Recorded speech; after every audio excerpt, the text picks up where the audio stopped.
Tant qu'il y aura des échanges, c'est-à-dire en ce moment avec le commerce international, la mondialisation, on aura besoin de logistique et de transport. C'était des métiers qui allaient vraiment évoluer et la demande était vraiment très importante et très présente. Chacun a sa vision de la logistique, chacun a sa vision du transport propre à son endroit. Et chacun découvre la vision de l'autre et je pense c'est enrichissant. Profiter de cette formation, un service juridique autour des contrats de transport. Le secteur du transport et de la logistique, bon, aujourd'hui, en 2007, est beaucoup plus connu qu'il y a 10 ans. Il y a 10 ans, c'était encore le début du transport, on ne connaissait pas la logistique comme on en parle aujourd'hui. Mais je pense que la formation apporte une bonne base théorique, mais que l'expérience est aussi importante. L'expérience et la motivation et la volonté sont aussi importantes pour réussir dans ce métier. Vous devez aller la mettre dans quel emplacement en général. Donc là, on a un code barre au poste de garde. Le poste de garde appelle des tireurs à quai, donc c'est au-dessus du picking. Ça dépend. L'objectif principal de la logistique, en définitive, comme tous les éléments dans une entreprise, c'est la satisfaction du client. Donc, pour satisfaire le client, il faut qu'il mette en place des éléments qui permettent évidemment d'avoir, si vous voulez, le bon produit, au bon moment, au bon endroit, en bonne quantité et au moindre coût.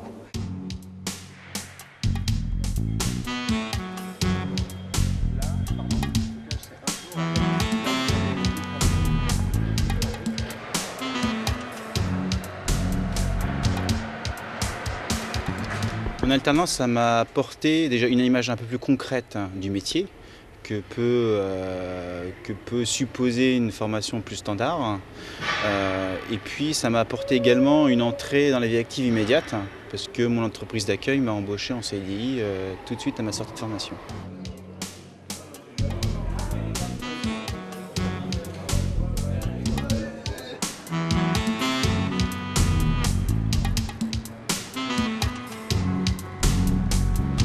Nos étudiants ont la chance à leur génération de maîtriser, je dirais, les langues en théorie et l'informatique, ce qui n'était pas le cas dans ma génération.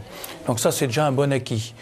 Bon, ils vont passer pendant les 2 ans chez nous, je dirais, l'étape supérieure qui va être la pratique de l'informatique avec des logiciels assez poussés, qui vont permettre de gérer les marchandises sur les navires, sur les porte-containers, ou l'introduction des 100 tonnes dans un 747, par exemple, etc.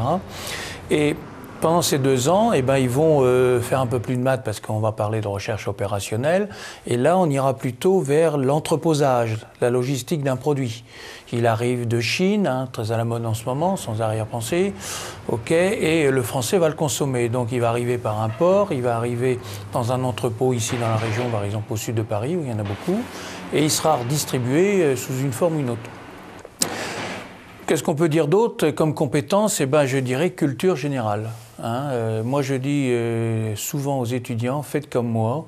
Bon, j'ai 54 ans, j'ai peut-être un peu de bouteille, mais soyez à l'écoute des informations économiques ou politiques. Ça a beaucoup d'importance pour nous parce que le monde change très vite et on s'aperçoit qu'aujourd'hui, je dirais presque avant demain, donc aujourd'hui, on va devoir gérer d'énormes flux qui vont arriver d'Asie. Soit de Chine, soit de Chine ou d'Inde, mais bien sûr d'autres pays. Donc nos étudiants doivent, dans ce cas-là, maîtriser l'informatique, les langues et une bonne culture internationale.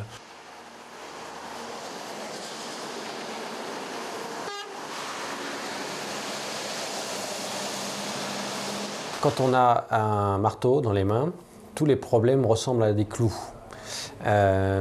C'est un peu la même idée là, pour la question de en quoi est-ce qu'un étudiant d'outre-mer formé ici dans la métropole peut apporter plus ou peut contribuer à sa région de provenance. Je pense que c'est l'idée que le plus on donnera d'outils à ces étudiants-là, le mieux ce sera pour des régions qui ont besoin, qui ont besoin d'avoir des experts de tout.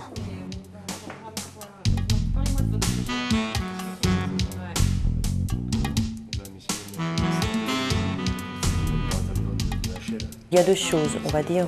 On va travailler d'un point de vue micro ou macro, c'est-à-dire déjà leur permettre de repérer qu'est-ce que le message ou la communication d'une entreprise, c'est-à-dire le contexte dans lequel ils vont eux-mêmes évoluer, c'est-à-dire que dit l'entreprise, quelles sont toutes les productions écrites et tout le balisage en fait des situations de communication que l'on peut rencontrer lorsque l'on se trouve en milieu professionnel et qu'on n'est pas seul. On n'est pas seul au monde. Ensuite, de manière plus micro, on va travailler aussi bien en termes de compte-rendu de réunion, de synthèse de documents, de travaux aussi liés à la prise de conscience de qu'est-ce que c'est qu'un intranet, comment on produit un écrit à l'écran, comment on va gérer un certain nombre de messages que l'on reçoit et que l'on diffuse.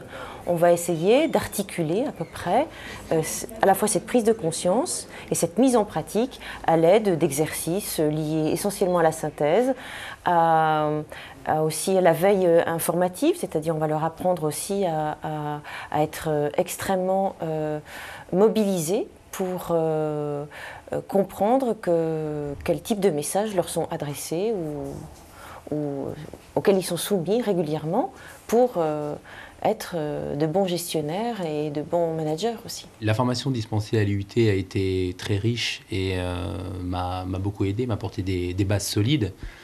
Par la suite, j'ai poursuivi mes études dans le domaine du transport et de la logistique. J'ai d'abord exercé dans une multinationale du transport.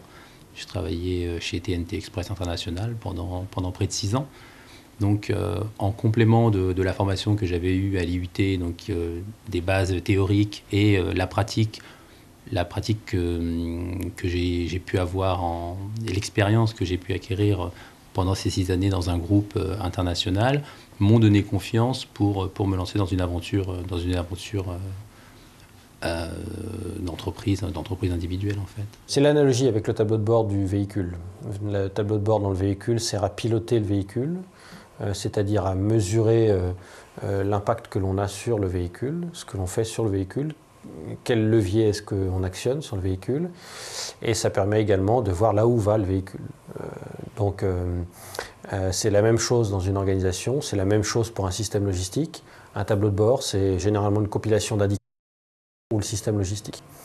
Par pilotage, soit cohérent par rapport à deux objectifs et des stratégies qu'on s'est fixées. Voilà, ce qui signifie qu'un tableau de bord n'a aucun sens dans l'absolu. Un tableau de bord, ça n'a de sens que par rapport à un système d'objectifs.